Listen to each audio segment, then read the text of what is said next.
Semper Fi, everyone. Welcome to the latest installment of Recon Jack. I'm your host, United States Marine Corps veteran and living historian, Chuck Lynch. On today's episode, I'll discuss the Marine Corps fighting utility knife, which is more commonly known by many simply as the K-bar. As its new name implied, the fighting utility knife was designed from the outset as a dual-purpose knife, and it was both an effective combat knife and a utility tool, well suited to the type of jungle warfare encountered by Marines in the Pacific Theater. This dual-purpose design resulted in some initial criticism of the pattern as being less than ideal for knife fighting, but combat experience of returning veterans as well as reports from the battlefield dispelled doubts about its combat effectiveness. After World War II, the Marine Corps and U.S. Navy continued to use a fighting utility knife. In addition to military contract knives, the knife was produced for the civilian market, and the pattern enjoyed some popularity as a general-purpose hunting and utility knife. Camillus Cutlery Company, the first and largest manufacturer to supply the knife, produced over 1 million with Camillus NY stamped on the crossguard. Besides Camillus, the Union Cutlery Company, Robeson Sure Edge Cutlery Company, and Powell Cutlery Company produced the knife under military contract during World War II.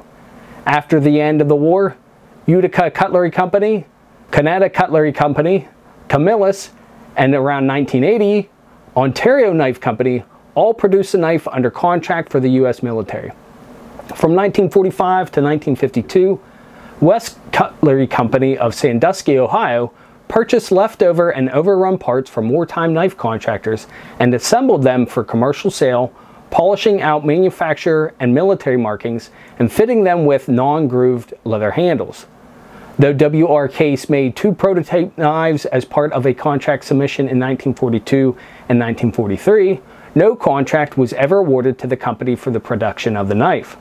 In 1992, Case released a modern commemorative version of these prototypes, the Case XX USMC fighting utility knife, which was manufactured by Ontario Knife Company. The originator of the K-bar trademark, Union Cutco, began using the name in 1923, having received a letter from a fur trapper who had used the knife to kill a wounded bear which attacked him when his rifle jammed. According to company records, the letter was only partially legible. K-bar could be read as fragments of the phrase, "kill a bear." The company adopted the name K-bar from the bear story as its trademark. From 1923, the K-bar trademark was used as a ricasso stamp by Union Cutco on its line of automatic switchblade pocket knives, including the K-bar Grizzly, K-bar Baby Grizzly, and K-bar Model 6110 lever release knives. The company produced about 1 million knives with this trademark on the ricasso. By 1944, Marines began referring to the fighting utility knife as the K-bar, regardless of manufacturer. The popular designation of the knife may also have resulted from the contact with Marine Corps close combat instructors in San Diego who use the name when training recruits. To capitalize on the popularity, Union Cutco changed its name to K-bar Cutlery Company in 1952. K-bar makes Army and Navy versions along with USMC versions. They're the same as the Marine version except for different initials at the bottom of the blade and different symbols on the sheath. Marines today often treat the blades, guards, and pommels with non-reflective black spray paint to reduce reflective light and also give them additional protection against saltwater corrosion.